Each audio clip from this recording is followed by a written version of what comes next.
오늘 봉독한 시편 103편은 이른바 130편부터 감사시로 그렇게 명령된 시편이 계속 이제 되고 있습니다. 근데 굉장한 이 특별한 감사의 시입니다. 이 다윗이 쓴 감사의 시인데요. 특별한 우리의 단어로 번역되길 송축의 감사. 우리가 지난주에 이 범사에 감사하는 유카리스티아의 감사에 대해서 배우지 않았습니까? 예전적 감사를 배웠는데 오늘은 특별히 송축의 감사에 대해서 그렇게 하나님께서 우리에게 말씀을 주시고 있습니다. 여러분 송축하라 1절을 보세요. 내 영혼아 여호와를 송축하라. 내 속에 있는 것들아 다 그의 거룩한 이름을 송축하라라고 합니다. 성경 전체에서 정확히 기억은 나지 않는데 송축하라는 말이 40번이 안 나옵니다. 송축이란 단어가. 근데 놀랍게도 이 103편에서만 5번이란 그 전체로 비하면 어마어마하게 많은 숫자지 않습니까? 다윗의 감사시에 다윗의 감사시도 굉장히 많거든요. 근데 유독 103편에서는 송축하라라는 송축의 감사를 다윗이 우리에게 알려주고 있습니다.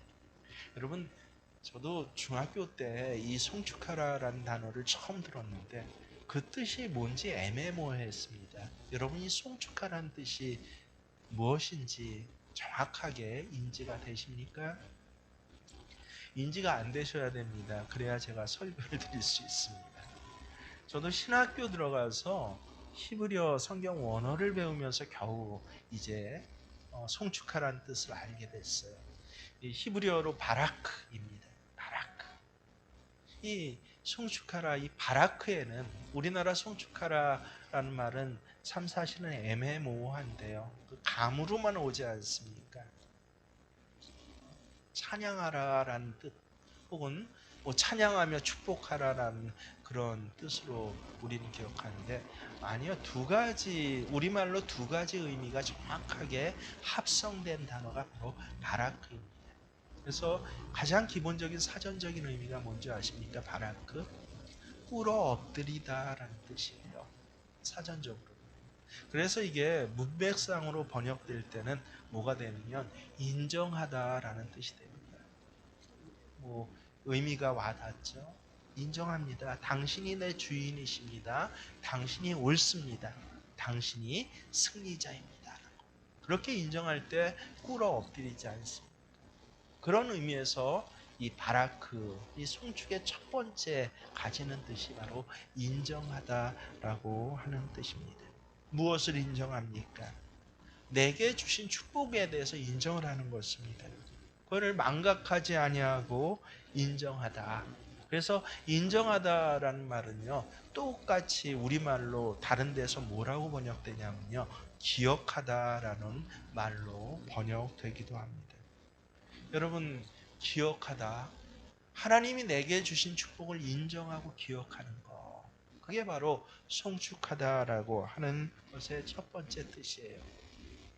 요새 와서 저도 기억력이 깜빡깜빡해서 제가 한 작년부터인가 그렇게 입 밖에 처음 낸 말이 있는데 청년들한테 주로 부탁을 많이 하는데 무슨 부탁을 하냐면 나를 좀 기억하게 해줘라는 부탁을 합니다. 내가 내 자신을 못 믿겠어라고. 그래서 약속 시간을 정하고 뭐 회의 시간을 정해도 꼭 중간에 다시 한번 알려주세요라고 그렇게 부탁을 합니다. 그만큼 잘 잊어버려요. 어디 저만 그렇겠습니까? 그래서 하도 잘 잊어버려서 이 핸드폰을 가지고 꼭 메모장에다가 메모를 하는 그런 습관이 또 들기도 합니다. 왜 메모를 해요? 기억하기 위해서요.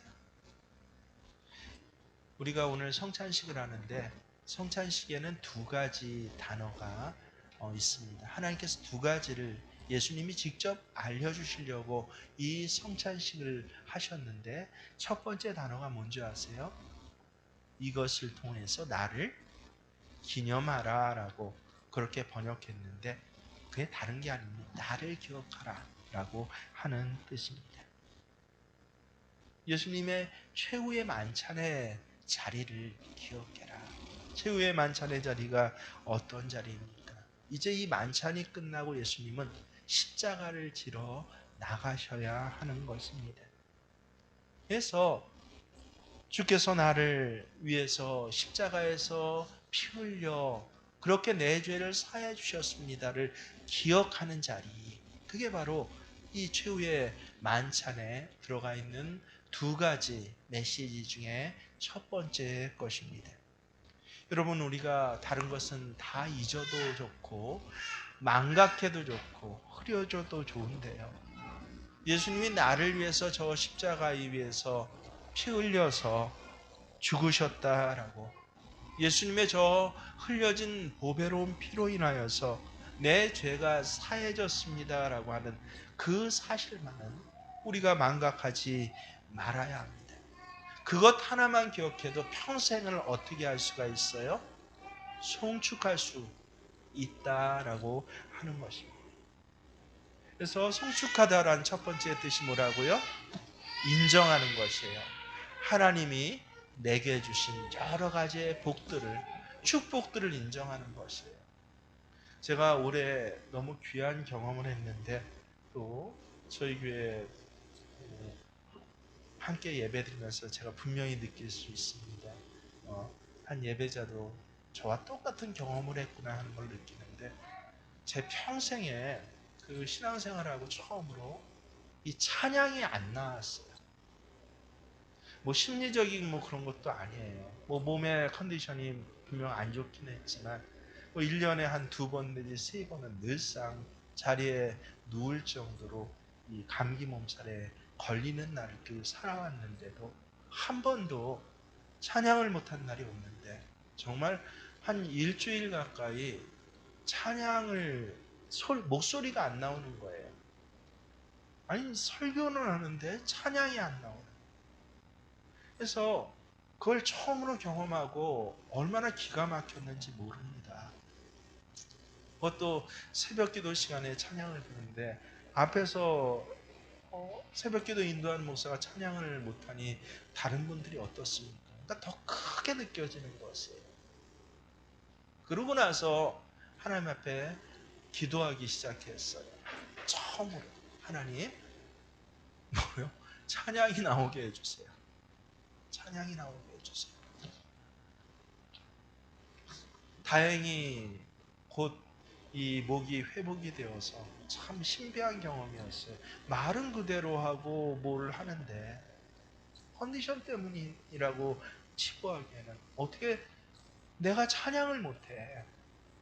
한음 이상을 못 내는 거예요. 아, 하나님의 은혜로 하면 하까지만 내고 그 다음이 안 나와요. 너무 신기해서.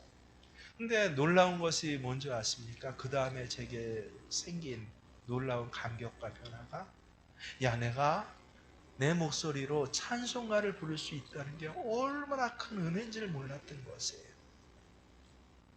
늘 찬송가는 불러왔지만 수십 년을 불러왔는데, 근데 내 목소리로 하나님 앞에 힘있게 찬송할 수 있다는 거, 이거 너무도 큰 은혜구나 라고 해서 올해 이후로 제가 그 찬송 부를 때 은혜가 사실은 두 배 갑절을 더합니다. 그러면서 기억하는 게, 그럼 여지껏은 어떻게 했어요? 여지껏 수십 년 나는 내 목소리로 하나님 앞에 찬양했는데 그것이 놀라운 은혜였는데, 근데 어때요? 그 은혜를 기억하고 생각하지 못했던 것이에요. 당연한 것으로 여겼었더라. 여러분 어떻습니까? 그래서 찬양을 할 수 있게 하신, 내가 내 목으로 찬양을 할 수 있게 하신 그 하나님의 은혜가 뭐 되니까? 기억이 되니까. 기억이 되니까 그냥 찬양이 아니라, 그냥 감사가 아니라 송축할 수 있게 되더라라고 하는 것입니다. 하나님 내게 주신 은혜를 기억하는 것, 그 은혜를 꽉 붙잡는 것, 이게 뭐다? 송축하다. 송축하다는 이 바라크의 두 번째 뜻은요, 우리가 너무도 잘 알고 있는 뜻입니다. 감사하다라는 뜻을 또 가지고 있어요. 감사는 감사인데 혼자 속으로 감사하는 게 아니라 감사의 표현을 소리를 내어서 하는 것. 뭡니까? 찬양하는 것. 찬양은요, 곡조대로 하는 것이 찬양 아닙니다. 음대로 부르는 것이 찬양 아닙니다. 물론 노래를 찬양을 하면서 잘 부르는 사람이 있고 노래를 잘 못 부르는 사람이 있어요. 하지만 바라크의 찬양은 어떤 것이에요? 감사. 속에 있는 감사를 소리로 감사합니다 하고 내는 것, 이게 바로 송축하다라고 하는 것의 두 번째 뜻인 것입니다. 그래서 이 두 가지 뜻을 합쳐보면요, 왜 이 다윗의 오늘 감사시가 특별합니까? 다윗이 왜 어느 때보다도 송축하라 송축하라 송축하라 송축하라 송축하라고 합니까? 다른 곳의 감사시에는 은혜에 대해서 감사합니다라는 그 말을 썼는데 오늘 특별히 다윗은 아니 그 감사를 넘어서 특별한 감사 송축하라라고 하고 있는 이유가 무엇입니까? 이 3, 4, 5절에 보면 그 이유가 동사로 나와 있습니다. 정확하게 세 가지, 세 쌍이에요. 6개의 동사가 나와 있는데 세 쌍의 동사로 되어 있습니다. 세 쌍의 동사가 무엇입니까? 3절에 보면 사하시고 고치시며, 사하시며 고치시며. 하나님 내게 주신 은혜는 무슨 은혜예요? 나는 망각하고 있었고 당연한 것으로 여기고 있었는데 다윗도 저처럼 어느 날 깨달은 것 같아요. 하나님이 내게 주신 은혜는 사하시고 고치신 은혜다. 두 번째는 무엇이에요? 4절에 보면 속량하시고 관을 씌우신 은혜다. 5절에 보면 만족해 하시고 새롭게 하신 은혜다. 그래서 이 은혜가 특별히 어느 날 깨달아질 것이에요, 다윗이. 그래서 늘상처럼 제가 늘상 찬양하는 것처럼 감사시를 하나님 앞에 지어드리는데 감사라는 그 단어를 쓰는 것이 아니라 송축이라는 단어를 특별히 쓰고 있는 것입니다. 얼마나 이 송축이라는 단어가 다윗에게 크게 와닿았는지 2절에 보면 뭐라 그래요? 하나님을 송축하는데 1절에 보면 뭐라 그럽니까? 내 속에 있는 것들아 다 여호와를 송축하라 라고까지 이야기를 합니다. 여러분, 내 속에 있는 것들이라고 해서 이게 무슨 어떤 추상적인 의미 아니에요. 영혼으로 뭐로 그런 의미가 아니라 아주 직역적입니다. 히브리어는요. 내 속에 있는 게 뭡니까? 내 속에 뭐가 있어요? 오장육부가 있잖아요. 내 속에 정확히 얘기하면 내 몸 안에 있는 오장육부야. 오장육부로 하나님을 송축하라라고 하는 것입니다. 우리 몸 안에는 오장육부뿐만 아니라 의학이 발전되면 발전하는 대수록 어마어마한 기관들이 있지 않습니까?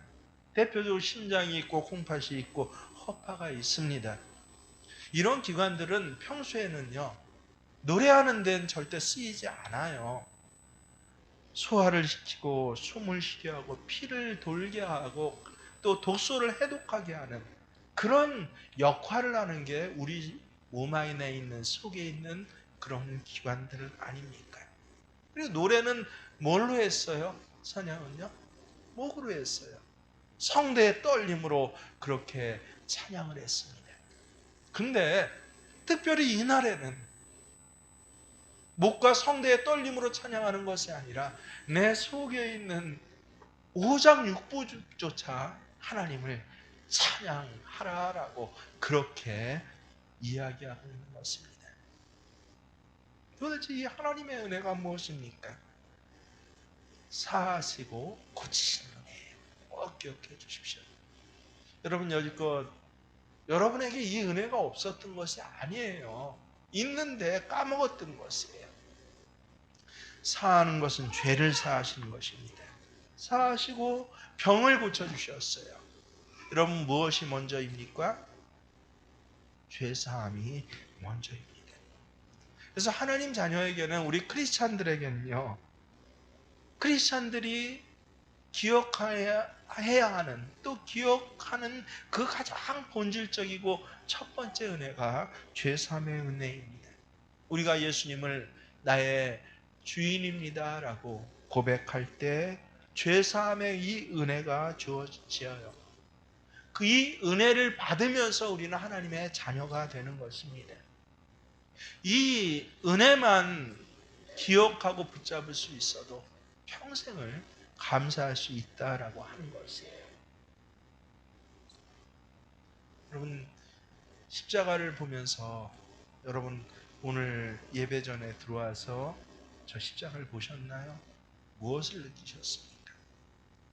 오늘 감사 설교를 준비하면서 다른 주일보다 오늘은 제가 예배 전 들어오면서 십자가를 잠깐 그렇게 묵상하면, 맞아, 저 십자가에서 예수님 피 흘리셔서 나의 하나님 어찌하여 나를 버리셨나이까라고 그런 고통스러운 절규하는 피를 흘리시면서 나를 하나님 자녀 삼아 주셨지라고 하는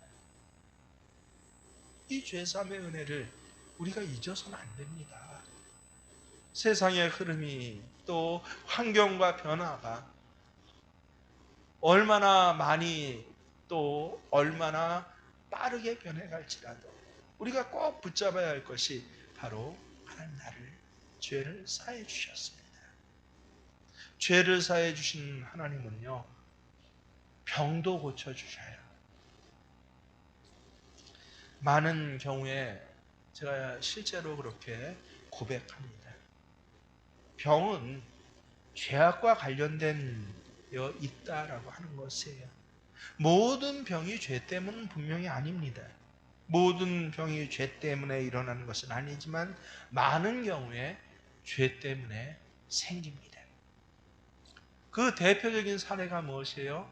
예수님께서 중풍병자를 고치실 때 뭐라고 하십니까? 내 죄사함을 받았느냐라고 하십니다. 그것만 얘기하세요. 그런데 어떻게 되었습니까? 죄사함을 받았다라고 예수님 선언하신 다음에 자연스럽게 병이 나았습니다. 그게 본질적인 것입니다.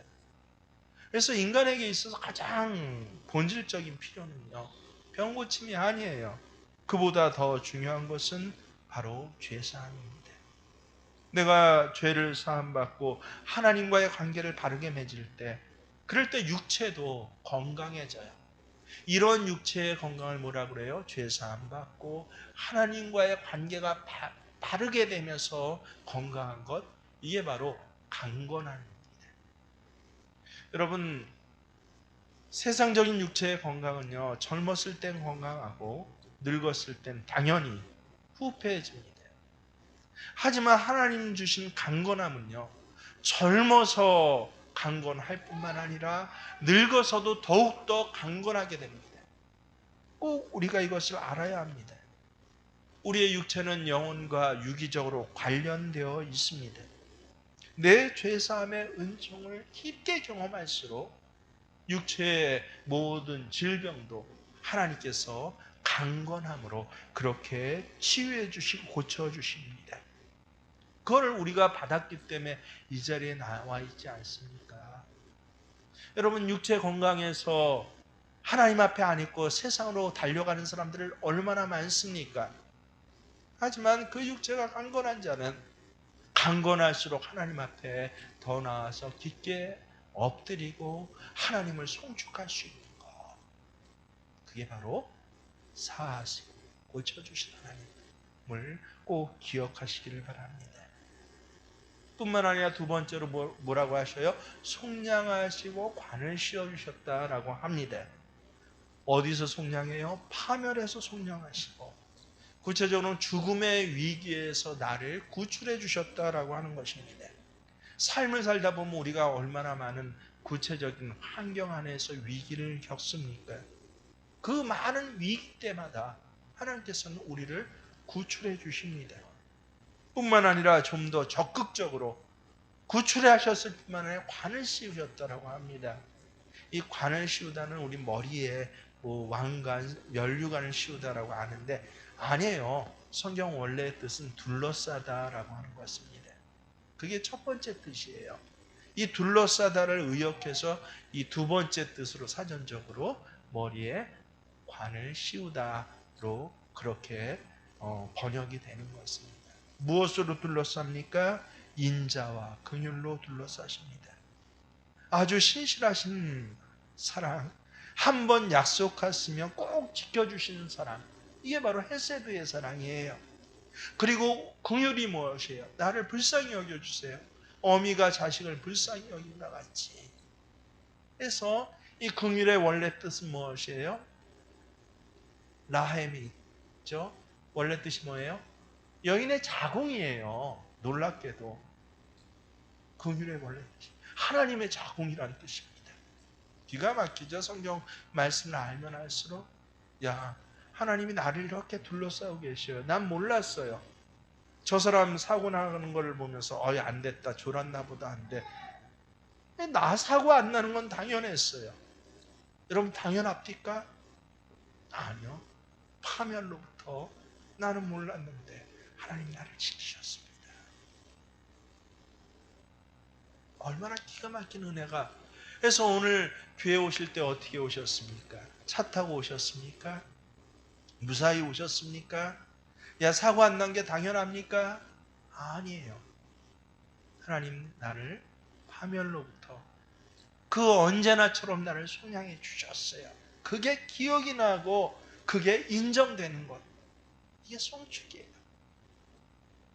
하나님 나를 사건 사고로부터 둘러싸 주시고 나를 위에서 보호해 주시는데 뭐로요? 인자와 긍휼로.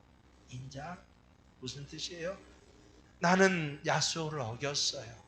나는 잊어버렸어요. 근데 하나님 잊어버리지도 않고 약속을 어기지도 않고 하나님의 약속은 절대 일방적이고 취소되지 않습니다. 인자와 하나님의 자궁하니까 신성모독 같잖아요. 아니요. 그 어미가 태에서 그 자녀를 잉태하고 그 자녀가 태에서 자랄 때까지 얼마나 많은 것을 다 쏟아붓습니까? 가장 좋은 영양소 중요한 것들을 다 쏟아붓듯이 하나님께서 나를 어떻게 하셨다? 둘러싸고 계셔요. 하나님의 자궁. 그래서 우리는 하나님을 어떻게 한다? 이걸 깨닫게 되면요, 하나님을 바라크할 수 있습니다. 성축하게 되는 것이에요. 뿐만 아니라 세 번째, 하나님을 송축해야 할 그 이유가 무엇입니까? 만족해 하사 새롭게 하신 하나님이시기 때문에 그렇습니다. 좋은 것으로 우리 소원을 만족해 하십니다. 여러분 종종 우리 이 성도들 가운데 원래 무교신앙 혹은 무속신앙이 있던 사람들이 흔히 무속이 뭐예요? 한마디로요, 우상이. 저 우상에게 뭔가 줘서 저 우상이 나에게 해를 가하지 않게 하는 것, 이게 기본적인 무속신앙이에요. 아주 인류 원초적인 신앙이 거기 여러 가지 뭐 이데올로기와 철학이 있어서 이제 뭐 불교라든지 뭐 힌두교라든지 뭐 이런 식으로 그렇게 거기 우상신앙이 변장해 온 것입니다. 그러다 보니까 우리 속에도요, 성경을 제대로 배우지 않으면요, 하나님을 그런 하나님을 생각해요. 심술궂은 하나님, 고약한, 뭐 숨어서 그 속도 위반을 찍는 그런 좀 고약한 경찰관처럼 딱 숨어 있다가 우리가 뭔가 조금이라도 잘못하면 불시에 튀어나와서 딱지를 꺾고 너 잘못했어 하는 이런 하나님을 생각하는 사람이 참 많이 있습니다. 또 내게 혹시 좋은 일이 있으면, 욥기에 보면 욥도 그랬어요. 1장부터 욥은요, 하나님 앞에 제사를 드리는데 이렇게 주일에만 제사 드릴 게 아니에요. 기가 막혀요. 어느 때 제사 드렸어요? 욥의 자녀들의 생일 때 생일 잔치를 근사하게 치르고 그러고 나서 꼭 한 일이 제사를 드렸대요. 성경에 봤더니 왜 그래요? 혹시 이 좋은 일들, 동방의 거부입니다. 그리고 너무도 건강하고 강건한 자녀가 이 행복한 한 집에 살고 있는데, 그래서 이렇게 좋은 잔치를 벌였는데 혹시 자녀들에게 흠이라도 있어서 이게 하나님 앞에 밉보이면 어떻게 될까? 두려워서 하나님 앞에 자녀 생일 잔치를 벌이고도 제사 드렸다. 이게 우리 속에 심어져 있는 깊은 하나님에 대한 두려움입니다. 하나님 정말 그런 분이십니까? 아니에요. 좋은 것으로 우리의 소원을 만족하게 해주신 하나님. 여러분, 우리는 흔히 내 뜻과 하나님 뜻은 달라서 그래서 많이 차이가 난다라고 그렇게 생각을 해요. 내 옛 육체적인 자아는 죽이고 거룩하고 순결한 하나님 뜻 받아야 된다고 생각하는데 전혀 사실은 그렇지 않아요. 내 소원과 하나님의 소원이 같을 때가 얼마나 많은지 모릅니다. 성경에 보면 정확히 나와 있어요. 우리 안에 있는 건강한 소원, 모든 바람직한 소원, 아름다운 소원들은 누구로부터 온다? 바로 하나님이 주신 소원이다라고 그렇게 성경은 말씀하십니다. 그럼 빌립보서 2장 13절을 보세요. 그 소원, 그 아름다운 소원은 하나님이 주신 것이다 라고. 이 하나님의 주신 이 소원을, 이 건강하고 아름다운 소원을 뭐한다? 만족시켜 주십니다. 그 소원을 이루는 삶을 살게 하신 하나님. 그것을 드디어 오늘 다윗이 깨달은 것이에요. 다윗이 그동안 하나님 떠나 있던 사람입니까? 감사가 없던 사람입니까? 아무것도 모르던 사람입니까? 파렴치한 사람입니까? 아니에요. 누구보다도 하나님 앞에 감사를 많이 했던, 그래서 감사하라, 누구보다 하나님의 찬양을 많이 했던 이 찬양하라의 대가인 다윗이 아니 이걸 깨닫고 나니까 이제는 나는 하나님을 송축할 것이야. 그래서 점진적이에요. 하나님은 우리 죄악을 사하시고 병을 고쳐주시고 그 많은 위험과 나도 알지 못했던 상황 가운데서 내 몸뿐만 아니라 내 마음도 보호하시고 거기서 한 걸음 더 나가서 내 소원을 뭐하게 하신 하나님? 만족시켜 주신 하나님. 거기서 끝나는 게 아니에요. 하나님에 대한 감사가 깊어지고 인정되게 되면요, 아주 새롭게 깨닫게 있는 게 그게 무엇입니까? 나를 새롭게 하신다라고 하는 것입니다. 내 청춘을 독수리같이 새롭게 하신 하나님. 다윗이 이 시를 쓸 때가 언제입니까? 여러분, 다윗의 노년기예요. 다윗의 노년기 성경에 표현되어 있죠. 다윗이 나이 많아 늙음에 어떻게 됐다고요? 이불을 덮어도 따뜻하지 아니하여서 수냄 여인 누구죠?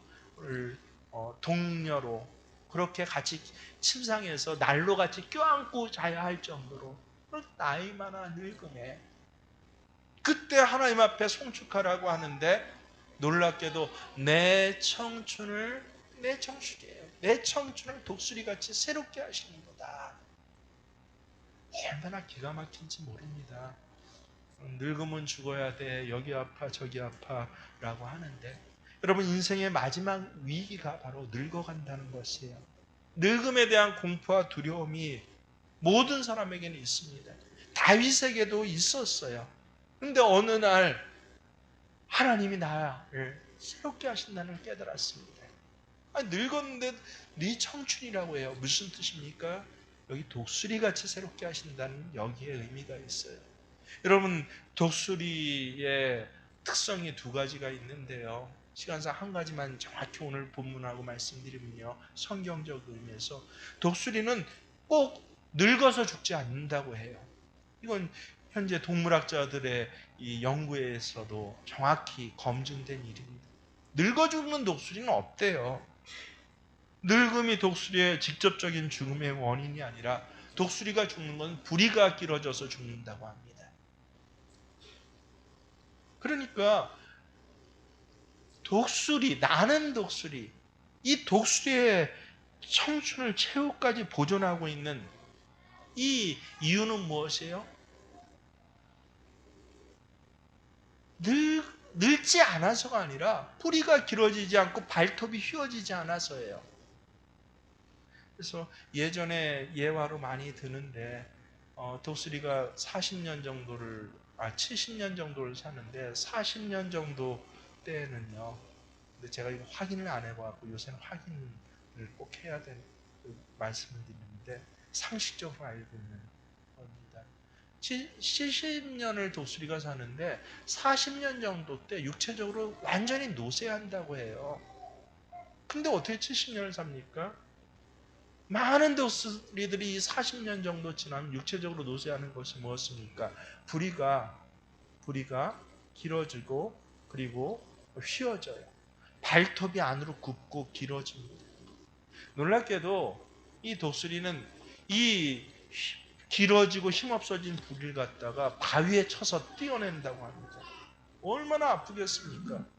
이 발톱을 바위에 갈아서 잘라낸다고 해요. 그리고 노쇠해진 이 털을 갖다가 자기 부리로 날카로워진 부리로 다 하나하나 뽑아낸다고 합니다. 그러고 이후의 삶을 또 청춘과 같이 살아간다는 것이에요. 옛날 다윗이 이것을 알았는지 모르겠지만, 그래서 육체적으로는 어때요? 노쇠하지만, 아니 지금 다윗, 하나님을 송축한 다윗은 뭐예요? 내 청춘이에요. 그 청춘으로 너의 삶 전체, 나머지 날들을 새롭게 하실 하나님. 저는 이 하나님을 만나게 되면 어떻게 돼요? 하나님을 송축할 수밖에 없더라. 이 하나님을 못 만나면, 야, 이제 늙어지니까 나는 필요 없나 보다. 자식들도 나를 알아주지 않고 교회 가서도 별로 나를 멀리하고 한탄과 한숨과 원망만 늘어나요. 이유가 뭐예요? 자식들이 알아주지 않아서, 주변에 예전에 형님하고 뭐 사장님 했던 사람들이 나를 무시해서? 아닙니다. 결과적으로 보면 하나님이 나를 어떻게 해요? 새롭게 해주신 하나님을 만나지 못해서 그래요. 이사야서 말씀에 뭐라고 합니까? 소년이라도 피곤하고 곤비하며 장정이라도 넘어지고 자빠지되 오직 여호와를 앙망하는 자는 새로운 힘을 얻으리로다. 소년을 얘기하는 것이 아니에요. 장정을 얘기하는 것이 아니에요. 이 청춘을 새롭게 한다라고 하는 것은요, 내 옛날 청춘의 때를 얘기를 하는 것이 아닙니다. 오늘 똑같이 하나님께서는 마치 독수리와 같이 다시 한번 내 속에 있는 것들로 주를 찬양할 때마다 나를 새롭게 해서 내 소년의 때, 내 장정의 때보다 더 하나님을 찬미하게 하고 힘있게 살아갈 수 있게 하시는 그 하나님을 찬양하라. 이게 바로 송축하다라는 것입니다. 그래서 우리 속엔요, 우리가 알지 못하는 내가 있어요. 예전에 이 책을 읽다가, 여러분, 달걀이 걸어간다라고 하는 그 글을 제가 그래서 제목이 너무 재밌어서 끝까지 읽은 적이 있어요. 얼마나 기가 막힌 내용들이 그 안에 많이 있는지 모르겠네요. 그럼 달걀이 어떻게 걸어갈까요? 달걀은 걸어갈 수 없어요. 근데 병아리가 되어서 걸어가면 걸어갈 수 있더라라고 하는 것입니다. 달걀 속에는요, 병아리가 있어요. 그래서 달걀 속에 있는 병아리를 보는 사람은 뭐라고 얘기할 수 있어요? 달걀이 걸어간다라고 이야기할 수 있더라. 마치 미켈란젤로가 그랬죠. 이 피에타 상을 조각한 후에 세계적인 거장의 그 명작 아닙니까? 죽은 아들 예수님을 품에 안고 바라보는 이 어머니 마리아의 상을 제작하는데, 요새같이 뭐 특별로 뭐 붙이고 하는 게 아니에요. 예전에 이 제작 그 상을 제작할 때는요, 그것보다 더 큰 바위, 이 대리석 바위를 갖다가 캐낸 다음에 하나하나 것을 띄어냅니다. 미켈란젤로가 그랬다고 그러죠. 큰 이 바위를 바라보면서 저 안에 누가 있다? 예수님이 있다. 미켈란젤로의 눈에는 바위 덩어리가 보인 게 아니라 그 안에 있는 예수님과 마리아가 보였던 것이에요. 그것을 끄집어낸 것입니다. 여러분 안에는 나도 몰랐던 내가 있어요. 하나님의 은혜를 기억할 때마다 이렇게 새로운 내가, 나도 몰랐던 내가 새롭게 되고 만족하게 되고 하나님을 찬미하게 되는 이 놀라운 은혜가 우리에게 주어질 줄 믿습니다. 그래서 여러분 늙음으로 살아가지 마세요. 아무리 신앙이 좋고 신앙생활 오래 했어도 늙음으로 살아가면요 허망하고 헛됩니다. 분명합니다. 아니요. 나는 늙음으로 살아가는 게 아니라 뭐로 살아가는 사람? 하나님을 바라크하며 살아가겠습니다. 너무 좋은 감사를 우리는 2주 연속 배웠습니다. 나는 하나님을 유카리스티아 범사에 하나님을 예전적으로 감사하겠습니다. 바라크하며 송축하며 감사하겠습니다. 이 감사의 영을 확실히 붙잡고 여러분 인생의 모든 날들을 살아가신 저와 여러분 되시기를 주의 이름으로 축원합니다. 함께 오늘 주신 말씀의 은혜를 기억하면서 성찬의 은혜를 나눕니다.